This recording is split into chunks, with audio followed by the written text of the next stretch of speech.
उसके सम्मुख में रख दो। यानी अपने गुनाहों को उन्होंने माना। लोग थे, मैं कहने लगूं आशा को, तुम्हारे परिवार में इतने बुजुर्ग लोग थे, उनकी फैमिली के लोगों को बोलने लगूं कि उन्होंने अपराध किए इसलिए तुम्हारा परिवार ठीक नहीं चल रहा, वो मुझसे मोहब्बत नहीं करेंगे, जेलसी रखेंगे। कि क्यों रखेंगे? क्योंकि ये हमारे बुजुर्ग लोग क्या कर रहे हैं? बदनामी कर रहे हैं, बेइज्जती कर रहे हैं। क्योंकि इसको बोलते आईना दिखाना। क्योंकि बाइबल किस बात को कहती है? अगर खुशहाल परिवार, खुशहाल यानी कि खानदान चल रहे हैं, और यहाँ इसलिए चल रहे हैं क्योंकि बहुत से लोगों के, क्योंकि उन्होंने ऐसा बोया है, तभी जाकर के वो खुशहाल है। माता पिता की आज्ञा का पालन कर रहे हैं, क्योंकि उनकी नींव जो है वो शुरू से लेकर शारीरिक फ्यूचर भी बनाया, आत्मिक फ्यूचर भी बनाया उनका। लेकिन आज के टाइम में सांसारिक फ्यूचर बनाने में माहिर है और आत्मिक फ्यूचर बनाने में सबसे फेल। चर्च जाने के लिए माता पिता नहीं कहते कि चल बेटा चर्च चल, बेटा आज तुझे बाइबल पढ़नी है, नहीं बोलते माँ बाप। बेटा ले 100 रुपए ले, तो है ना खर्च करिया, लेकिन कभी उसको ये नहीं कहते मैं तुझे 100 रुपए दूंगा दूंगी। पहले आ बैठ मेरे पास, परमेश्वर की बातें सुन। उसके अंदर बीज बोना नहीं है, लेकिन दूसरा बीज बोना आ रहा है। खड़े होकर के उन्होंने अपने पुरखाओं के पापों को मान लिया और तब उन्होंने अपने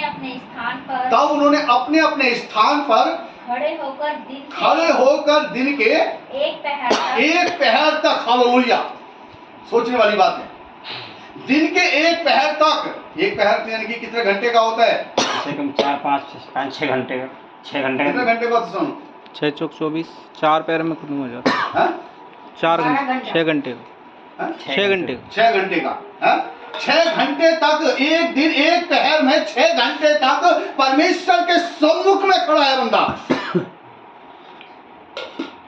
परमेश्वर यहोवा की व्यवस्था की पुस्तक पढ़ते हैं, परमेश्वर यहोवा की पुस्तक को पढ़ते हुए, हालेलुया, एक पहर तक 6 घंटे। सोचो कि आप लोग है ना कितना यानी कि समय दे पा रहे।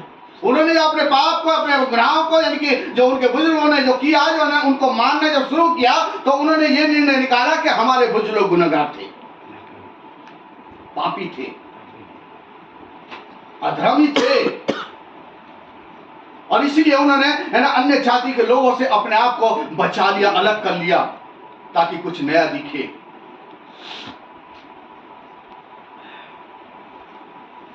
सेकंड कुरिन्थियों 5 अध्याय के ना 17 पद में लिखा हुआ है, अब सो जो यीशु मसीह में वो क्या है? नई सृष्टि है, एक नया कुछ दिखना चाहिए, और जैसे है वैसे के वैसे है, तो कोई फर्क नहीं है। कल भी वही अन्य जाति के थे और आज भी उसी जीवन को जी रहे हो, तो फिर मसीह कहने का तो अधिकार ही नहीं है। अधिकार नहीं, मसीह कहने का अधिकार नहीं है। क्यों नहीं है? क्योंकि इसलिए क्योंकि आपके तो कुछ नया नहीं है। लेकिन जिस दिन यीशु मसीह ने भी अपने पिता को ग्रहण किया, वो नई सृष्टि बना, और जब नई सृष्टि बना तो ना उसने सिर्फ उसी प्रांत में, उसी देश तक सीमित नहीं रहा, बल्कि ऑल द वर्ल्ड, पूरा दुनिया उसको देखती है। आज अलग है वो, अलग, सबसे अलग है वो। ऐसे हमारा भी जीवन अलग होना चाहिए। लोग देखें हमें, हम जहां ड्यूटी करते हैं वहां लोग हमको देखें, जहां हम रहते हैं वहां हमको लोग देखना चाहिए, हमारे रिश्तेदार हैं उनको अलग दिखना चाहिए। लेकिन हम उन्हीं के जैसे बन करके काम कर रहे हैं, तो इसका मतलब हम गुनाह में डूबे हुए हैं अभी भी। नई सृष्टि, नई सृष्टि का मतलब समझते ना? नया होना चाहिए, नया। और जब नया है ही नहीं कुछ, तो नई सृष्टि कहां से? तो नई सृष्टि है ही नहीं, और आप कह नहीं सकते कि हम मसीह हैं। आप गंध से भरे हुए लोग हैं, मैं दावे के साथ कहता हूं साथ। अगर आपके अंदर कुछ नया नहीं है, तो गंध से भरे हुए हैं आप बेशक यानी कि कह रहे कि मसीह के लोग हैं, आप चर्च जा रहे हैं वचन को पढ़ सुनने, लेकिन उस पर चलते नहीं है, तो इसका मतलब यह है कि सुनाने वाला बेवकूफ है आपकी नजर में। क्योंकि यीशु मसीह ने कहा कि जो मेरी प्रतीति करता है वो मेरे भेजने वाले, यानी कि जिसको मैं भेजता हूं और उसकी सुनता है, वो सब लोग मेरी सुनता है, और जो उसकी नहीं सुनता वो मेरी भी नहीं सुनता। बेशक कहता रहे कि यानी कि मैं मसीह का हूं, बेशक कहता रहे कि मैं चर्च जा रहा हूं, बेशक कहता रहे मैं बाइबल पढ़ रहा हूं, नो, बाइबल को समझना इतना आसान नहीं है। उसकी एक एक बात को पूरे करके जानना बहुत ज्यादा जरूरी है। और पढ़िए उसको, नहम्याह को।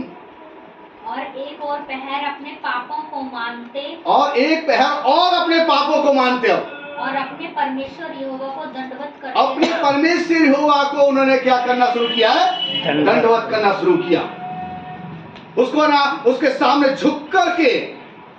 लेकिन आज किसी को अपने उसके पापों को दर्शा दो तो कैसे लगेगा? इसे बहुत किसी बुरा के लगेगा। पापों को दर्शा दो उसके मुंह पे तो कैसा लगेगा? सबसे बड़ा दुश्मन वही है। है? किसी के परिवार को कह दो कि यानी कि तुम्हारे बुजुर्गों ने गुनाह किया, वो बेशक यीशु मसीह में आप कहते हैं, लेकिन बाइबल तो ये बताती कि यानी कि आपके पुरखाओं ने गुनाह किया। तो ये बाइबल इस चीज को बता रही है, माइकल तो अपनी तरफ से नहीं बता रहा। बाइबल इस चीज को कह रही है कि यानी कि आपने गुनाह किया है, आपने पाप किया है, आपने अपराध किए, इसीलिए तो आपकी संतान बुरे रास्ते पर है, इसीलिए तो आपकी संतान वचन को नहीं पढ़ रही, इसीलिए तो आपकी जो नस्लें हैं यानी कि गुनाह के रास्ते में आज भी जा रही हैं, इसीलिए तो आपकी संतानें दारू बीड़ी सिगरेट है ना नहीं व्यभिचार कर रही है। क्यों? क्योंकि आपके बुजुर्ग लोगों का गुनाह